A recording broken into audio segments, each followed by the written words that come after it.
Storytime, Evoluzione Radio.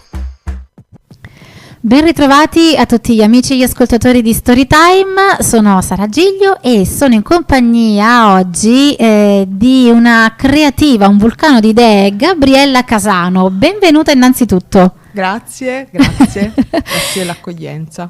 Sì, abbiamo fatto un po' di chiacchiere e insomma è emerso il carattere esplosivo di Gabriella, ideatrice e mani, insomma, mente e corpo di Briga Bijou. Sì, da buona partenopea, un po' vulcanica. E ci sta tutto. Ci sta tutto, anche gli orecchini con i colori del magma e del mare, e del cielo della nostra città, sì. Gabriella, tu sei una creativa, ami creare gioielli, accessori, nello specifico orecchini, e ne parleremo, approfondiremo questa cosa. Sì. Però prima di tutto vorrei chiederti come nasce questo progetto e perché Briga Bijou?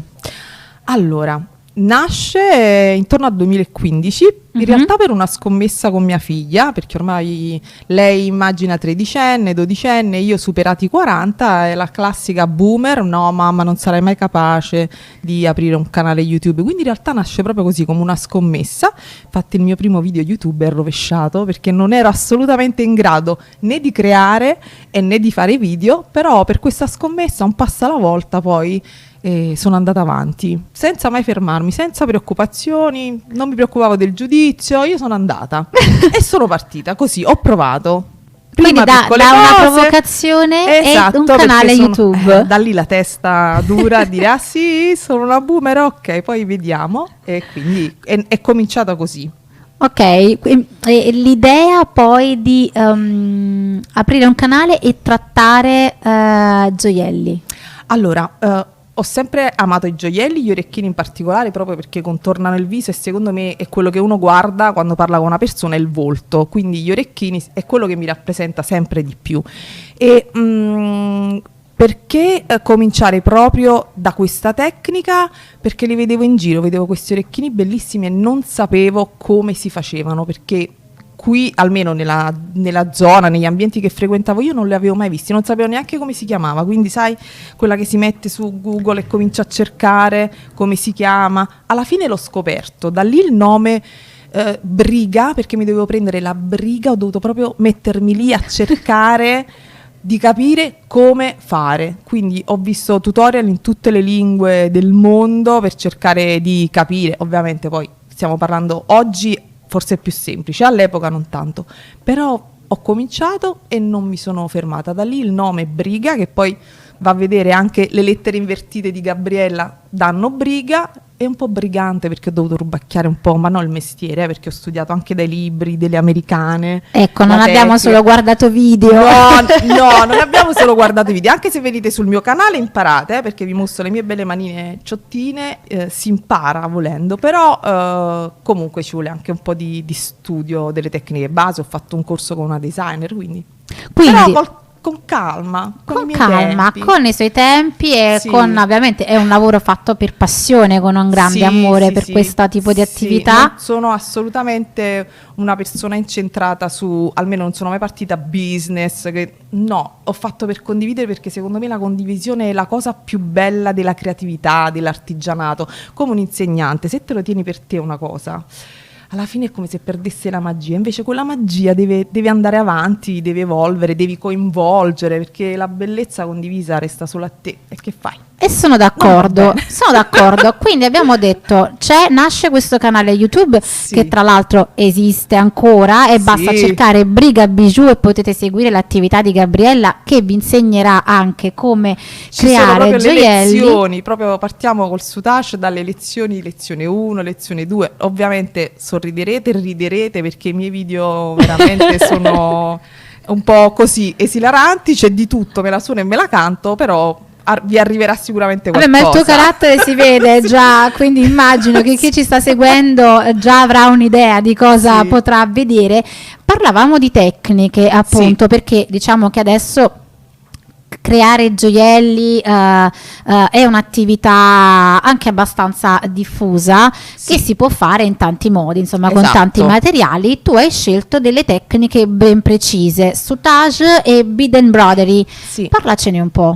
Allora, perché il soutage e il bead embroidery? Proprio perché, almeno dal mio punto di vista, mi danno la possibilità di creare anche forme più particolari e non il ecco, anche io ho cominciato con il chiodino, la pietra, il cambio monachella, però a un certo punto quella strada lì ti sta stretta e invece io dovevo andare oltre, e quindi ho utilizzato queste tecniche perché ti danno una manualità completamente diversa. È come una cosa sartoriale, cioè sono gioielli tessili sartoriali, cioè sono proprio dei fili.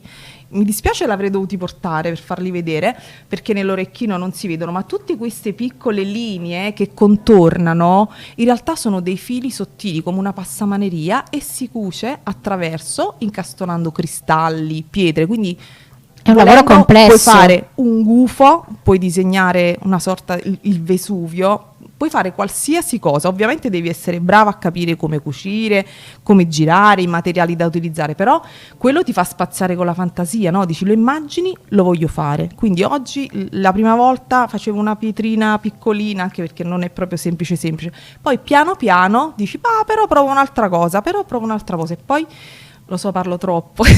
No, anzi, sono affascinata. Quello che mi piace è, io la chiamo la contaminazione, cioè anche unire le tecniche, no? Perché il soutage, ok, si usano questa passamaneria con le pietre, cristalli. Il bead embroidery si ricama con le perline su una base, quindi mi piace anche fare degli elementi ricamati e poi incastonare al soutage. Oppure fare degli elementi in metallo, tipo ho fatto degli orecchini stile zen dove c'erano delle girandole in ottone martellato a cui ho abbinato per esempio un cabochon artigianale che rappresentava i fiori di bambù, le canne di bambù, no? Per dare l'idea di zen. Quindi la bellezza di queste tecniche è che quello che tu immagini nella tua mente lo provi a portarlo fuori, poi ti viene bene, ti viene male. Io non mi preoccupo del giudizio, io vado. Ecco. Chi mi ama mi segua. Ed è così purtroppo. Beh, è ovviamente un creativo, un artista ha una sua visione nel momento in cui si esprime. Sì. Quindi diciamo che con queste tecniche hai avuto modo di sentirti libera di tirar fuori dal tuo cilindro tutte le idee. Sì, i colori, la lucentezza, i cristalli, le pietre opache, anche la magia e l'energia delle pietre, no? Ha un senso, quindi è veramente, non dico alchimia, però è magia. Tu te lo immagini, la sera vai a comprare delle pietre nuove e dici chissà quella cosa come viene fatta così, e poi provi e poi arriva un bel risultato. E quindi ispirazione che arriva dai materiali, come ci hai detto, materiali, un po' dall'arte e dall'arte, tipo sì. Mi dicevi che adesso c'è un filone che ti affascina sì. particolarmente. Sì, ultimamente lo stile Liberty Art Nouveau, infatti ho creato 6-7 pezzi proprio ispirati a questa leggerezza, a queste donne eteree, alle muse, ai colori, perché amo anche dipingere con gli acquerelli, e quindi creare delle palette di colore che siano in sintonia, in armonia. Per me è tutto un mondo armonico che gira tutti insieme, tutti i pezzi. Lo so, la mia famiglia darà i numeri quando sto dicendo, ma tanto loro già lo sanno. Per me veramente poter dare sfogo attraverso i colori, le tecniche, i materiali, è tutto bellissimo, e tutti dovrebbero provare a lasciare andare attraverso la creatività la pesantezza di quello che ci circonda. Questo è importante, ragazze, create se volete stare bene con voi stesse. È terapeutico. Sicuramente, beh, insomma, sì. Dà la possibilità di buttare via un po' di cose pesanti e trasformare quello che si ha dentro in bello. Sì, io dico sempre veramente che è una terapia creare. A parte che aumenta l'autostima, no? Tu ti impegni a fare una cosa, realizzi, poi crei. La realizzi, quindi la tua autostima aumenta, il giorno dopo provi a fare qualcos'altro, quindi alla fine ti senti bene, hai portato a termine qualcosa che può piacere anche agli altri, ma prima di tutto deve far star bene te. Quindi io dico che creare, ora non necessariamente al soutache e bead embroidery, ma comunque creare è terapeutico, fa stare bene le persone. A me ha aiutato tantissimo. Quindi sicuramente consiglio di Gabriella Casano è di dedicarsi a un'attività creativa ed esprimersi. Sì, qualsiasi essa sia. Qualsiasi essa sia. Gabriella, mi hai detto che hai ispirazione dal mondo dell'arte, Sì. però insomma sei anche disponibile magari a suggerimenti, no? Che ti possono anche richiedere dei gioielli. Sì.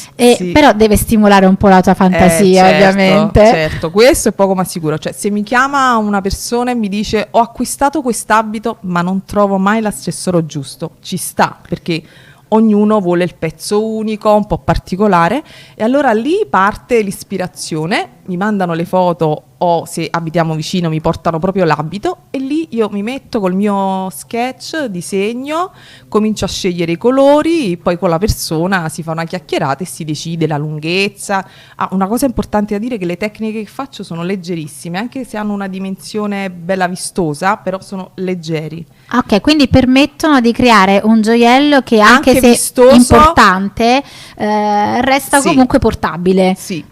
Che ci piace questa No, cosa. è leggerissimo, cioè non avremo più questi lobby. No, poi non posso adesso farvelo pesare, cioè nel senso, però veramente sono leggerissimi. Beh, io a questo rispetto- punto direi è vedere per credere, insomma, quindi non vi resta che seguire il lavoro di Gabriella cercando sui canali social. Abbiamo detto già, c'è un canale YouTube da cui è nato tutto, ma anche la Esatto. pagina Instagram, sempre briga_bijou, come su Facebook, Briga Bijou, e potete avere anche TikTok, e potete Sì, avere tutte le informazioni e contattare Gabriella per entrare nel suo meraviglioso E mondo. c'è un'altra occasione, la butto lì, mi è Vai. venuta in mente. In realtà già l'anno scorso ho collaborato con un'azienda per la mostra d'oltremare in cui faccio il corso di questa tecnica, un corso molto base perché dura pochissimo, a cui possono partecipare. Quindi amiche di Napoli, sappiate che il 7, l'8 e il 9 novembre io sarò alla mostra d'oltremare a fare questo corso gratuito. I posti sono limitati, 30-40, però mi fa piacere perché mi diverto tantissimo e ci mettiamo lì sedute, no stress, e cuciamo. Quindi- Perfetto. E ovviamente poi chi vuole qualcosa di personalizzato fatto da me con le mie ispirazioni, ovviamente c'è sempre il mio store su Etsy dove possono trovare i miei pezzi unici, perché odio fare le cose in serie, solo pezzi unici perché ogni donna è unica, quindi ogni persona deve avere il suo oggetto dedicato. Perfetto, vale anche poi la pena incontrare Gabriella. Gabriella, Sì, no, io ti vi divertite con ringrazio. Grazie per essere stata Grazie a con te. noi e in bocca al lupo per la tua attività. Grazie di cuore. Baci a tutti. Storytime. Evoluzione Radio.